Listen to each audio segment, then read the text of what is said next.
আসসালামু আলাইকুম। নিনাস কিচেনে আপনাদের স্বাগত জানাচ্ছি। বলুন তো, মাংসের রেসিপি হলে কার না ভালো লাগে? বিশেষ করে ছোটরা তো মাংস ছাড়া খেতেই চায় না। আবার প্রতিদিন একভাবে মাংস রান্না করলেও বলবে ভালো লাগছে না। তাই ভাবনা এলো, মাংস রান্না হবে, তা যদি হয় জাদুকরি মশলায়, কেমন হবে বলুন তো? এই জাদুকরি মশলার কারণে রান্নার ঘ্রাণ টেস্ট হবে অন্যরকম। এই রান্না যাদেরকে খাওয়াবেন সে আপনার প্রশংসা করবেই। ছোটদের কথা তো বললামই না, তারা এত মজা করে খাবে। রান্নাটি কিভাবে হবে, কি দিয়ে হবে দেখতে হবে তো। কি বলেন বন্ধুরা? তাহলে শুরু করি। সাধারণত আমরা প্রথমে তেল দিয়ে শুরু করে থাকি। পাত্রে আজ তেল দিচ্ছি না, কি দিচ্ছি দেখুন। দিচ্ছি 2টি তেজপাতা, একটি বড় এলাচ, একটি স্টার মশলা, 4টি ছোট এলাচ। ছোট এলাচগুলোর মুখ ফাটিয়ে দিয়েছি। 4টি লবঙ্গ, 2 টুকরো দারুচিনি আর 10-12টি কালো গোলমরিচ। গোলমরিচ তো 2 রকম হয়, ঘ্রাণেও পার্থক্য আছে। এই মশলাগুলো তেল ছাড়া ভেজে নিচ্ছি। প্রায় 1 মিনিট হয়ে এলো। মশলা ভাজার যে সুন্দর ঘ্রাণ তা বের হতে শুরু করেছে। এবার দিতে হবে তেল। বন্ধুরা, এই রান্নাটি সরিষার তেল দিয়ে করতে হবে। আধা কাপ তেল দিলাম। এর মধ্যে দিলাম 1 কাপ পেঁয়াজ কুচি। পেঁয়াজগুলো আমি মোটা করে কুচি করেছি। পেঁয়াজ ভেজে নিতে হবে। প্রথমেই বলেছিলাম রান্নাটি হবে ব্যতিক্রম, তবে টেস্ট হবে অতুলনীয়। অনেকটা নরম হয়ে এসছে পেঁয়াজ, এখনও ভাজা হয়নি। এবার পেঁয়াজ বাদামি হয়েছে। দেব মশলা। আগে আমি পানি দিলাম। গুঁড়া মশলা ব্যবহার করব, তাই পানি দিতে হবে। আর পানি পরে দিলে মশলা অনেক সময় পুড়ে যেতে চায়।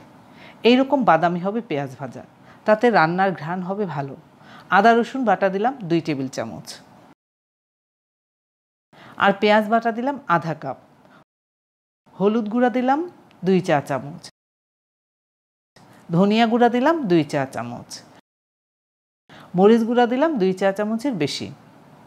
তবে এগুলো ঝালমরিচ গুঁড়া, প্রয়োজনে আপনারা কমিয়ে বাড়িয়ে দিতে পারেন ঝাল না খেতে চাইলে। আমিও ঝাল তেমন খেতে পারি না। মাংসের এই রেসিপি তৈরি হবে, তাতে একটু ঝাল দিতেই হবে, তাহলে টেস্ট আসবে ভালো। লবণ দিতে হবে টেস্ট অনুযায়ী। লবণ বেশি হলে খাওয়া যায় না, আবার কম হলেও ভালো লাগে না। মশলা কষাতে হবে একটু সময় নিয়ে। 3 মিনিটের মতো মশলা কষানো হয়েছে। ঘ্রাণও বের হয়েছে, মশলার পানি শুকিয়ে গিয়েছে। আবার পানি দিতে হবে। আবার পানি দিয়ে মশলা কষাতে হবে। এই রান্নার বৈশিষ্ট্যই হচ্ছে একটু সময় নিয়ে মশলা কষানো লাগবে। প্রায় 10 মিনিট মশলা কষিয়ে নিয়েছি। বন্ধুরা, যে কোনো মাংস দিয়েই এই রান্নাটি করলে ভালো লাগবে। আজ আমি দেশি মোরগ দিয়ে রান্নাটি করতে চাচ্ছি। মশলা থেকে খুব সুন্দর ঘ্রাণ বের হচ্ছে। মাংসের টুকরোগুলো আমার মতো করে আমি করেছি। রানের অংশ আমি চিড়ে দিয়েছি, তাতে মশলা ঢুকবে। আপনারা আপনাদের মতো টুকরো করে নিতে পারেন। মশলা কষানোর সময় চুলার আঁচ কমিয়ে দিয়েছিলাম। এবার বাড়িয়ে দিতে হবে। বাড়িয়ে বলতে পুরো বাড়িয়ে দেব না, মাঝামাঝি করে দেব। মশলা মেশানো হলো, ঢেকে দিলাম। 5 মিনিট পর ফিরলাম। বন্ধুরা, আমি কিন্তু পানি ব্যবহার করিনি। তাতে কি হয়েছে, মাংস থেকেই বেশ খানিকটা পানি বের হয়েছে। দেশি মোরগ তো, এর ঘ্রাণ টেস্টি হবে অন্যরকম। মাংস সেদ্ধ হতে একটু সময় লাগবে, তবে যত কষানো হবে মাংস তত মজা হবে খেতে। দেশি মোরগ বলে কথা। আবার ঢেকে দিচ্ছি, রান্না হতে থাক। এর মাঝে আরও কি দিয়েছি দেখাচ্ছি। আমরা মোরগের চামড়া বেশ পছন্দ করি, তাই নিয়েছি। সেই একই কথা, ভালো করে ধুয়ে পরিষ্কার করে আবার ঝলসিয়ে নিয়েছি। তারপর আবার হলুদ লবণ মেখে ধুয়ে নিয়েছি। এবার প্রায় 10 মিনিট রান্না করেছি। দেখুন, মাংস থেকে তেল ভেসে উঠেছে, মশলাও শুকিয়েছে। মাঝে অবশ্য আমি 2-1 বার নেড়ে দিয়েছি। এখনও পানি দেওয়া হয়নি। রান্না হবে অন্যরকম, খেতে হবে দারুণ। ঝোল শুকিয়ে মশলা ভাজা হয়েছে।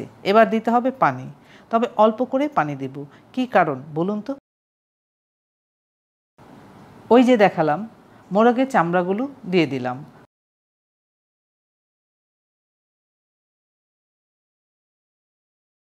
আমার মাকে দেখতাম মাংস রান্না করলে এইরকম অল্প অল্প করে পানি দিতেন আর একটু সময় নিয়ে রান্না করতেন। এবার দিলাম লবণ 1 চা চামচ। আবারও 10 মিনিটের জন্য চলে গিয়েছিলাম। দেশি মোরগ সব কিছু মিলিয়ে সুঘ্রাণ বের হচ্ছে।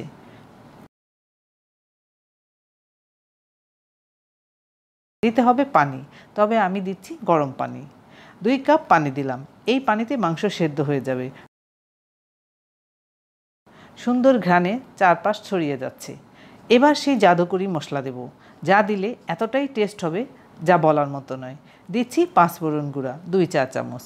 পাঁচফোড়ন ভেজে গুঁড়া করে নিয়েছি। আবারও দিচ্ছি 10-12টি কাঁচা পাকা মরিচ। মাংসের এই রেসিপি আপনারা যাকেই খাওয়ান না কেন সে আপনার প্রশংসা করবেই।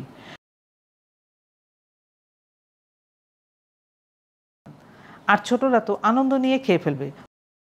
তখন আপনাদের ভাবতেই হবে না ছোটরা খাচ্ছে না কেন। 5 মিনিট রেখেছি, দেখতেই কত আকর্ষণীয় লাগছে। বন্ধুরা, জাদুকরি মশলায় মজার রেসিপি তৈরি করে দেখালাম। আশা করি আপনাদের কাছে ভালো লেগেছে। ধন্যবাদ সবাইকে আমার ভিডিওটি দেখার জন্য। আপনারা ভালো থাকবেন সবাই।